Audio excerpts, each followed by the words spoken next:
नमस्कार दोस्तों, स्वागत है आपका हमारे चैनल कैश एडवाइस पर। आज हम बात करेंगे ईपीएस 95 पेंशन योजना के एक नए और बेहद खास अपडेट के बारे में, जो हर पेंशन धारक के लिए किसी खुशखबरी से कम नहीं है। मोदी सरकार ने लाइव आकर किया बड़ा ऐलान। ईपीएफओ के खाता धारकों को न्यूनतम पेंशन Rs 1000 से बढ़ाकर Rs 9,000 करने को स्वीकृति दी। साथ ही पेंशन में 3 नए बदलाव भी सरकार ने जारी किया है। जी हां, पेंशन धारकों, आपने बिल्कुल ही सही सुना और सही वीडियो पर क्लिक किया है। आपकी पेंशन ईपीएस से जुड़ी अभी की बहुत ही बड़ी खुशखबरी। ईपीएफ ने बढ़ाई ईपीएस पेंशन की राशि। अब आपको Rs 1000 की जगह Rs 9,000 की मिलेगी पेंशन।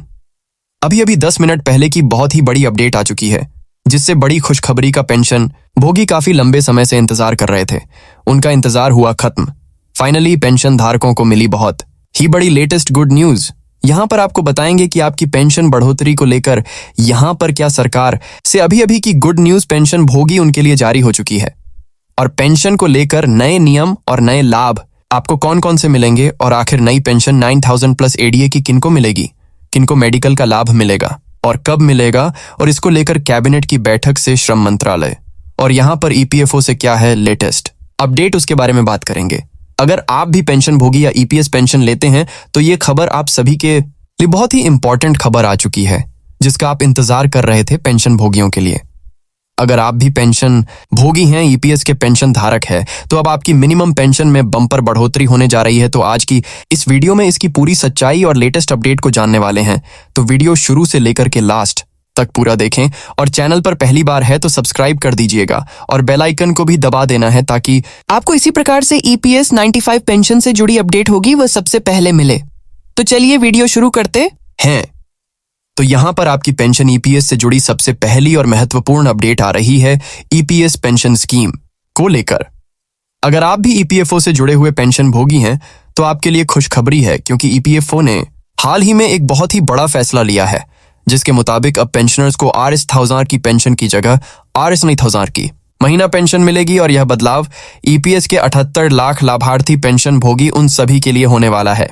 इस बदलाव का इन सभी पेंशन भोगियों को फायदा मिलेगा। तो यहां पर बात करें इस बदलाव के बारे में, तो यह बदलाव अगले महीने से ही लागू होगा, ऐसी जानकारी सामने आ रही है। इससे लाखों पेंशनर्स की जिंदगी पर बहुत ही बड़ा यहां पर फर्क पड़ने वाला है, क्योंकि उन्हें पेंशन अधिक मिलेगी। कि बढ़ती महंगाई को देखते हुए यह कदम पेंशन धारकों के लिए एक बहुत ही बड़ा कदम साबित होने वाला है, ताकि पेंशनर्स की आर्थिक स्थिति मजबूत हो सके। और सरकार भी इस दिशा में पेंशन भोगियों की पेंशन की बढ़ोतरी को लेकर यहां पर कदम उठाने को लेकर विचार करिए। और पेंशन धारक है, उनको वर्तमान में महंगाई के दौर में Rs 1000 की जो पेंशन मिलती है, जो कि नाकाफी है, पेंशन भोगी इसे अपर्याप्त बताते हैं उनकी, यानी कि रोजमर्रा की जिंदगी की जो जरूरत है वह आसानी से Rs 1000 की पेंशन से पूरा नहीं हो पाती है। तो ऐसे में उन्होंने मांग की है कि सरकार Rs 9,000 या फिर Rs 7,500 की पेंशन लागू करें। अब बात करते हैं कि आखिर ईपीएफओ ने क्यों बढ़ाई पेंशन स्कीम। तो महंगाई ने आज के समय में हर किसी की कमर तो तोड़ रखी है, लेकिन बुजुर्ग लोग हैं उनका यहाँ पर, जैसा कि बुढ़ापे में यहाँ पर कमाई का कहे या फिर बुढ़ापे की लाठी कहे, तो एकमात्र पेंशन होती है। खासकर उन बुजुर्गों के लिए जो पेंशन पर निर्भर होते हैं रिटायरमेंट के बाद, जैसा कि उनको जो Rs 1000 की पेंशन मिलती है, उनसे उनका गुजारा करना बहुत ही मुश्किल हो जाता है। इसलिए यहां पर ईपीएफ ने पेंशन बढ़ाने को लेकर बहुत बड़े कदम उठाने शुरू कर दिए हैं। अब आपकी पेंशन Rs 9,000 तक भी बढ़ सकती है। अब इसको लेकर कोई कंफर्म यहां पर ऐलान नहीं देखने को मिला है, लेकिन अब मीडिया रिपोर्ट के अनुसार जो जानकारियां सामने आ रही है, जिसमें इस तरह की अपडेट देखने को मिल रही है सूत्रों के हवाले से, जिसमें आपका वेतन लिमिट और 9,000 प्लस एडीए की पेंशन को लेकर ज्यादा संकेत मिल रहे हैं। तो यह फैसला इसलिए भी महत्वपूर्ण है क्योंकि इससे पेंशनर्स को अपनी आर्थिक स्थिति सुधारने में भी मदद मिलेगी और महंगाई से भी मदद मिलेगी, यानी कि महंगाई से भी आपको राहत मिलेगी। यहाँ पर जो वर्तमान में महंगाई है, उसी के साथ में यहाँ पर जैसे कि डीए का समायोजन होगा, तो आपको हर साल यहाँ पर पेंशन की राशि में इजाफा देखने को मिलेगा महंगाई भत्ते के साथ ही। तो यहाँ पर यह भी पेंशन भोगियों के लिए बहुत ही अच्छी बात। अब बात करते हैं कि आखिर नई पेंशन योजना में क्या खास है, पेंशन भोगियों के लिए क्या फायदे होंगे नई पेंशन योजना से। ईपीएफओ ने अपनी पेंशन योजना में बदलाव किया है, उसके चलते यहाँ पर बात करें पेंशन की राशि जो Rs 1000 की होती है, Rs1000 की उसे बढ़ा के Rs1000 कर दी गई है, ऐसी जानकारी आ रही है। लेकिन अभी तक ईपीएफओ ने ऐसी कोई आधिकारिक घोषणा नहीं की है। अगर आपने हायर पेंशन का ऑप्शन सेलेक्ट करके रखा है तो आपको Rs900 या फिर इससे भी अधिक पेंशन मिल सकती है। आपके अंतिम सैलरी के हिसाब से तो यह बदलाव अगले महीने से यहां पर कहे तो प्रभावी होगा, ऐसी जानकारी देखने को मिली है। इसके लिए पेंशनर्स को कोई नया आवेदन करने की कोई जरूरत नहीं होगी। ईपीएफओ ने अपने डाटाबेस के माध्यम से पेंशन राशि को अपडेट कर देगा, ऐसी जानकारी आ रही है ईपीएफओ। और इससे पेंशनर्स को सीधा कहे तो फायदा होगा और उनकी आर्थिक स्थिति में भी सुधार होगा और पेंशन भोगी को जीवन यापन करने में भी आसानी होगी, क्योंकि Rs1000 की जगह उन्हें पेंशन अधिक मिलेगी। तो ऐसी जानकारी भी सामने आ रही है। जैसा कि बात करते हैं कि पेंशनर्स को इसका और लाभ क्या क्या मिलेंगे, जैसे कि नए पेंशनर्स को लाभ क्या मिलेंगे। तो इस पेंशन की वृद्धि से पेंशनर्स को बहुत सारे यहां पर कह तो फायदे होंगे। इससे पहले आपको महंगाई से तो राहत मिलेगी, और कारण तो यह भी है कि दबाव पेंशनर्स पर भी था महंगाई का, और वह कम होगा। यानी कि पेंशन बढ़ने से यहां पर आपका डीए यहां पर जैसे कि लागू होगा, तो यहां पर महंगाई की दर के अनुसार यहां पर आपकी पेंशन की राशि में भी इजाफा होता रहेगा। ज्यादा पेंशन मिलने से वह अपनी जरूरतों को बेहतर तरीके से पूरा कर पाएंगे, और इसके अलावा यह भी राशि उनके लिए सरकारी योजनाओं का लाभ लेने में मददगार साबित होगी।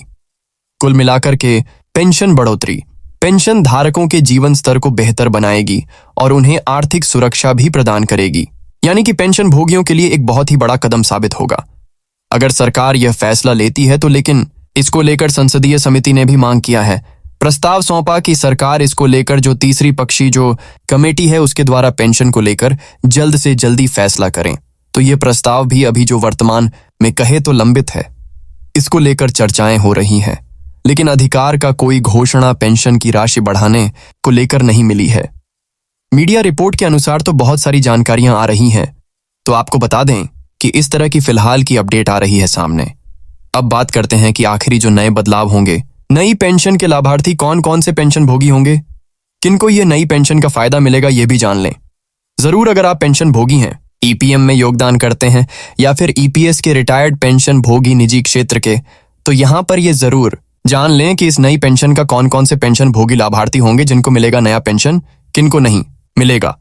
तो इस नई पेंशन राशि का फायदा उन सभी पेंशनर्स को मिलेगा जो कि पहले से Rs1000 की पेंशन लेते हैं। अगर आप भी Rs1000 की पेंशन लेते हैं तो ये आप सभी को इसका फायदा मिलेगा। आपने भी ईपीएफ अकाउंट ओपन कर रखा है, उसमें आप योगदान करते हैं, ईपीएफओ के सदस्य हैं। इसके अलावा ईपीएफओ के अंतर्गत आने वाले सभी पेंशनर्स भी इस स्कीम का हिस्सा बनेंगे। तो यह फैसला खास तौर पर उन सरकारी और प्राइवेट कर्मचारियों के लिए बहुत राहत भरा होगा।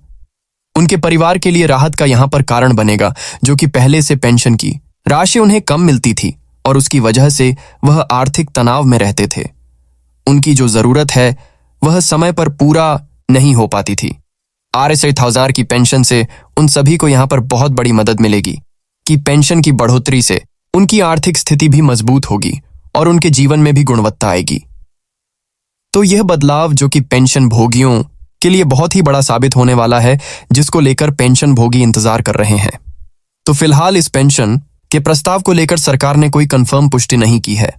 संकेत आ रहे हैं कि आपका वेतन लिमिट भी बढ़ सकता है और आपका मिनिमम पेंशन है वह भी यहां पर बढ़ सकता है। Rs3000 को लेकर भी समीक्षा सामने आ रही है, तो कहीं Rs9000 की पेंशन को लेकर समीक्षा आ रही है। तो कभी यहां पर आपका वेतन लिमिट Rs21,000 के साथ में यहां पर लागू करने को लेकर जो अंतिम मूल वेतन है Rs15,000 की जगह वह नया वेतन लागू करने को लेकर भी अपडेट आ रही है, लेकिन अभी कंफर्म सरकार से अंतिम फैसला आना बाकी है। अब बात करते हैं कि पेंशन की बढ़ोतरी की प्रक्रिया कैसे होगी। तो पेंशन बढ़ाने के लिए पेंशनर्स को कहीं पे जाकर के आवेदन करने की कोई भी जरूरत नहीं होगी। ईपीएफओ अपने सिस्टम में बदलाव करके पेंशन की राशि को अपने आप बढ़ा देगा, यानी कि आपको कहीं पर भी जाने की कोई जरूरत नहीं होगी। हालांकि पेंशनर्स को यह भी सलाह दी जाती है कि वह अपने ईपीएफओ खाते को लॉगिन करके रखें, उसकी स्थिति चेक करते रहें, अपडेट रखें सारे यहां पर जैसे कि केवाईसी वगैरह, ताकि सुनिश्चित हो सके कि उनकी पेंशन सही तरीके से अपडेट हुई है। अगर कोई समस्या आती है तो ईपीएफओ के कार्यालय में जाकर के आप यहां पर संपर्क कर सकते हैं, यानी कि ईपीएफओ कार्यालय से संपर्क भी कर सकते हैं। तो इस प्रकार की यहाँ पर आज आपके लिए अपडेट होने वाली है। इस प्रकार की और भी महत्वपूर्ण नई ताज़ा अपडेट के लिए चैनल को सब्सक्राइब करके बेल आइकन को दबा के रख देना है, ताकि इसी प्रकार से जो ईपीएफ और ईपीएस 95 पेंशन से जुड़ी छोटी बड़ी महत्वपूर्ण अपडेट होगी, उसका अपडेट आपको सबसे पहले मिलेगा। तो एक और ऐसी नई वीडियो के साथ आपसे फिर मिलेंगे। तब तक के लिए जय हिंद,